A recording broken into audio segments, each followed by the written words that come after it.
मुज़म्मिल, आप क्या समझते हैं कि एक तरफ पी टी आई मुसलसल 90 दिन के अंदर इंतखाबात के इनेकाद का मुतालबा करती रही और अब जबकि 8 फरवरी को इंतखाबात होने जा रहे हैं और उस पर एतराज़ करके पिटीशन दायर करना और अदलिया का उसे एंटरटेन करना, क्या तहरीक इंसाफ को अंदाज़ा हो चुका है कि इन हालात में उनका इंतखाबात में उतरना उनके लिए नुकसानदेह हो सकता है, इसीलिए वो इसको इजहार तो नहीं कर रहे लेकिन वो चाहते हैं कि अभी इंतखाबात ना हो? ये आपने ठीक कहा कि उनको शायद अंदाजा हो चुका है और वजह यही है कि अगर 8 फरवरी को इंतखाब होता है तो उनके हक में ठीक इसलिए नहीं है कि वो जो मोमेंटम होता है वो मिसिंग है तहरीक इंसाफ की कैंपेन से। आप शुएब शाहीन साहब को देख लीजिए या फिर अभी शेर अफजल मरवत साहब का केस देख लें, या जो इससे पहले हम देखते आए हैं जो लीगल कम्युनिटी के अंदर भी जो लोग थे जो पीटीआई को जो एक्सपेक्ट ये कर रहे थे कि because of the absence of political leadership तो हमें वो टिकट्स मिल जाएंगी, हमें सेंट्रल रोल मिल जाएगा, लेकिन वो मिल नहीं पा रहा उस तरह से क्योंकि उसमें भी इम्पेडिमेंट्स हैं, एमपीओ के ऑर्डर्स हैं और दीगर कंस्ट्रेंट्स हैं। तो वो सब देखते हुए चूंकि जो एक्स चेयरमैन हैं उनके वो जेल के अंदर हैं, उसी तरह जिस तरह पिछले इलेक्शन में नून लीग की लीडरशिप जेल में थी, तो ये देखते हुए किसी भी पार्टी को ये सारा फ्रेमवर्क जो है वो सूट नहीं करता कि कैसे वक्त के अंदर इंतखाबात हो जाएं जिसमें उनकी लीडरशिप मैदान में नहीं है, जिसमें इस बात के ऊपर अब तक अभाम है कि आया उनको किस निशान पे इलेक्शन लड़ना है, और साथ साथ ये कि जो उनका इंट्रा पार्टी का इलेक्शन हुआ है उस पर इलेक्शन कमीशन को एतराज़ है और अली जफर साहब के जो आर्गूमेंट्स थे सारे के इलेक्शन कमीशन की तरफ से हमें कॉर्नर किया जा रहा है, वो यही बताता है कि ओवरऑल जो माहौल है वो तहरीक इंसाफ ये फील करती है कि इसमें हमारे अगेंस्ट जो है वो हर तरफ से बाउंसर्स हो रहे हैं और हर पिच के ऊपर हमें डिफीट करने का जो है वो एक इशारा उनको नजर आता है कि वो मिल रहा है। तो ये देखते हुए पहले पीटीआई का आर्ग्यूमेंट ये था जब वोट ऑफ नो कॉन्फिडेंस हुआ और एक्स चेयरमैन पीटीआई को निकाला गया, तो तब ये आर्ग्यूमेंट था कि इंतखाबात जो है वो फौरी होने चाहिए, और अब आकर ये है कि अगर डिले भी होता है तो उसमें तहरीक इंसाफ की जो सेहत है उस पर कोई असर नहीं पड़ता। उसकी वजह यह है कि शायद वो ये चाहते हैं कि जितना टाइम गुजरे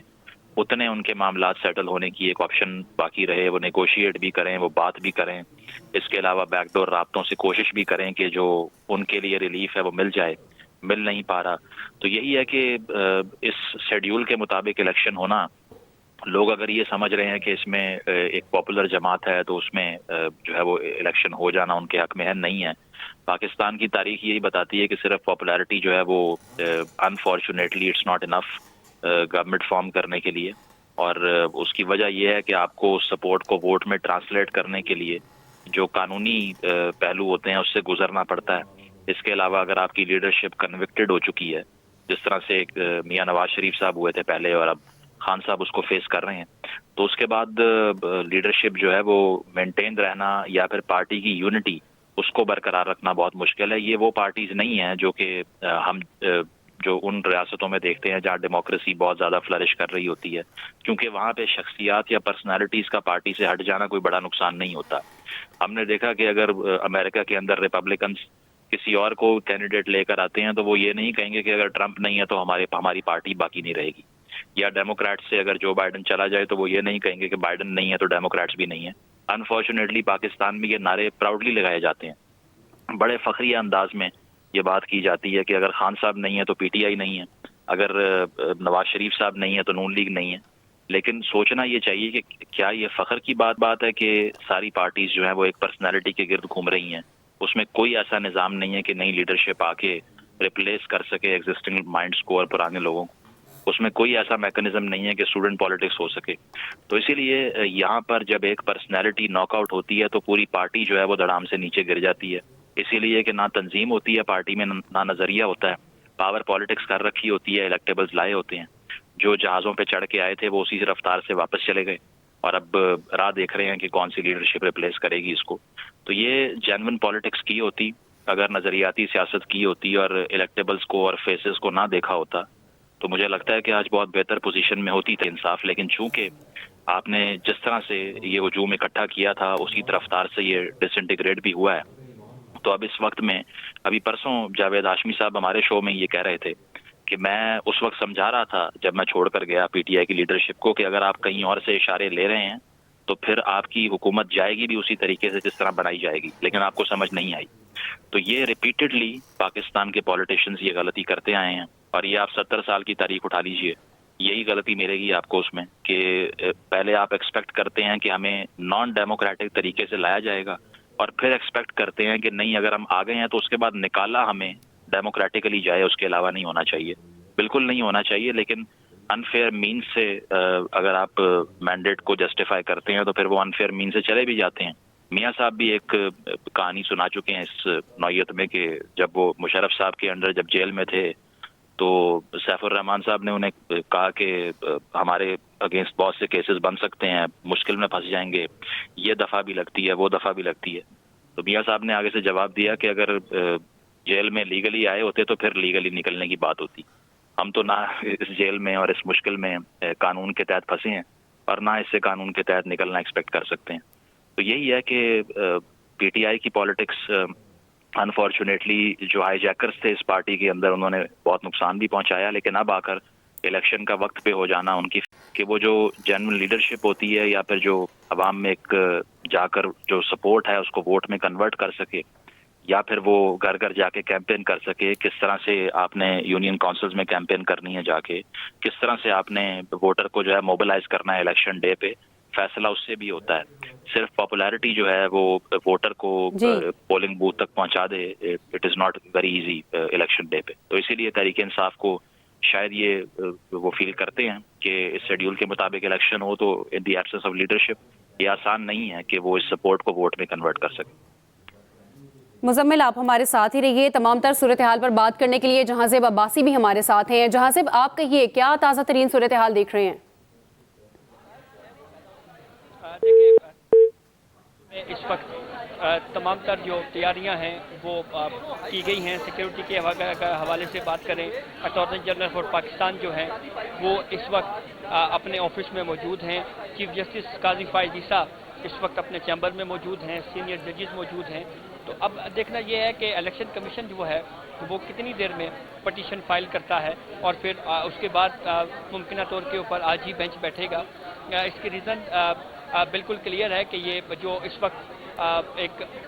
इस तरह की क्या सराइयाँ हो रही हैं कि इलेक्शन डिले हो रहा है, या इसमें जो लाहौर हाई कोर्ट की जानिब से जिस तरह का एक ऑर्डर दिया गया उसके ऊपर बहरहाल सवालात उठाए जा रहे हैं। तो आज का दिन अहम है। जहांज़ेब, जरा मुख्तसरन अगर आप बता सकें फरीक कौन कौन बनने जा रहा है इस अहम केस में? देखें, इसमें फरीक अगर ये इलेक्शन कमीशन की जानिब से दरखास्त दायर हुई तो पाकिस्तान तहरीक इंसाफ फरीक होगी, फिर उसके बाद जो है वो लाहौर हाई कोर्ट को भी इसमें फरीक बनाया जाएगा और फिर उसके बाद मुख्तसर सी हेयरिंग होगी और फिर इस पर कोई अहम ऑर्डर जो है वो जारी हो जाएगा। सुप्रीम कोर्ट ये कह चुकी है कि इंतखाबात 8 फरवरी को ही होंगे और अब ये इसी कोर्ट ने ही इंश्योर करना है। तो क्या पीपल्स पार्टी, मुस्लिम लीग नून और दीगर सियासी जमातें उन्होंने भी दरखास्त की है कि वो फरीक बनना चाहती हैं इस केस में?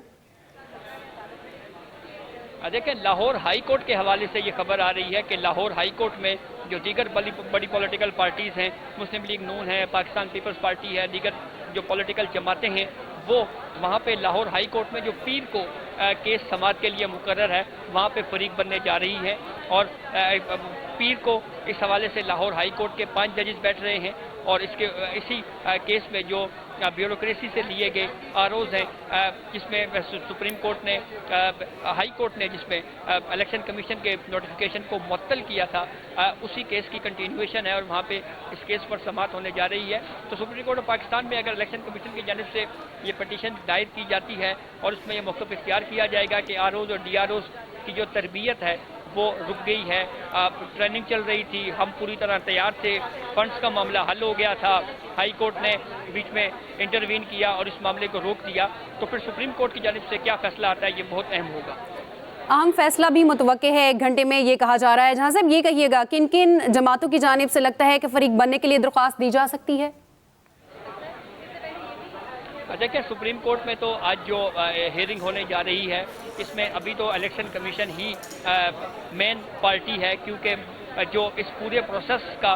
जो हाई कोर्ट में जो कुछ हुआ उससे मुतासरा है इलेक्शन कमीशन ऑफ पाकिस्तान, क्योंकि आरओज डी आरओज की ट्रेनिंग हो रही थी, वो अमल रुक गया, तमाम तैयारियां मुकम्मल थी। मुमकिन तौर के ऊपर ये कहा जा रहा था कि आज ही इलेक्शन कमीशन की जानिब से शेड्यूल जारी करना था कि नॉमिनेशंस पेपर जमा करवाने की یہ تاریخ ہے امیدواران کاغذات نامزدگی اس تاریخ کو واپس لیں گے، تو وہ 54 دن کا پورا شیڈیول تو آج کے دن امکان ظاہر کیا جا رہا تھا کہ آج ہی جو ہے وہ جاری کر دیا جائے گا، لیکن ہائی کورٹ کے بعد کی جو پیدا ہونے والی صورتحال ہے اس کے تناظر میں پھر اب یہ پٹیشن سپریم کورٹ میں دائر کی جائے گی. پھر اس کے بعد اب دیکھنا یہ ہے کہ سپریم کورٹ اس کے اوپر کیا آرڈر کرتی ہے، کیا فیصلہ کرتی ہے. سپریم کورٹ اس پہ کیا فیصلہ کرتی ہے، یہ انتہائی اہم فیصلہ ہے جو کہ اب اگلے آنے والے کچھ دنوں سے پہلے، اب گھنٹوں کی بات رہ گئی ہے کہ کیا فیصلہ سامنے آتا ہے. عامر صاحب نے ہمیں جوائن کیا. عامر صاحب، آپ کس طرح دیکھتے ہیں اگر 8 فروری کو انتخابات نہیں ہوتے تو اس کا بینیفیشری کون ہوگا؟ کیونکہ ابھی تک تو پی ٹی آئی یہی کہتے رہی کہ وہ فوری انتخابات چاہتی ہے. دیکھیں، اس کا بینیفیشری تو میں نہیں کہوں گا، اس کا جو نقصان ہونا ہے وہ پاکستان کو ہونا ہے، کیونکہ سب لوگوں کی نظریں صرف پاکستان کے اندر نہیں، دنیا کے ساتھ جو ہمارے تعلقات ہیں وہ سب آئی ایم ایف اس طرف دیکھتا ہے. اور پھر جو ابھی سی پیک کے ایشوز آئے ہیں، ML1 کا ایشو ہے، چائنا نے بھی، ہمارے نگران وزیر اعظم کی بڑی خواہش تھی کہ ML1 کا وہ جنوری میں سنگ بنیاد رکھتے ہیں، کوئی ایگریمنٹ ہو جائے، تو انہوں نے ان کو بہت اچھے انداز سے سمجھایا کہ یہ ہم آنے والی گورنمنٹ کے ساتھ کریں گے. اور بہت سارے وزٹس ہیں جو اسٹیٹ ڈگنیٹریز کے ہیں جو تیار ہیں، لیکن وہ اسی وجہ سے رکے ہوئے ہیں. جو پاکستان آنا ہے، کچھ معاہدوں کے حوالے سے بھی ہمارے لوگ ہی بار بار جا رہے ہیں وہاں پہ، لیکن وہ لوگ اسی لیے ہیں کہ آ کے اگر بات کریں تو وہ ایک منتخب حکومت کے ساتھ کریں. تو لہذا بینیفیشری تو میں نہیں سمجھتا.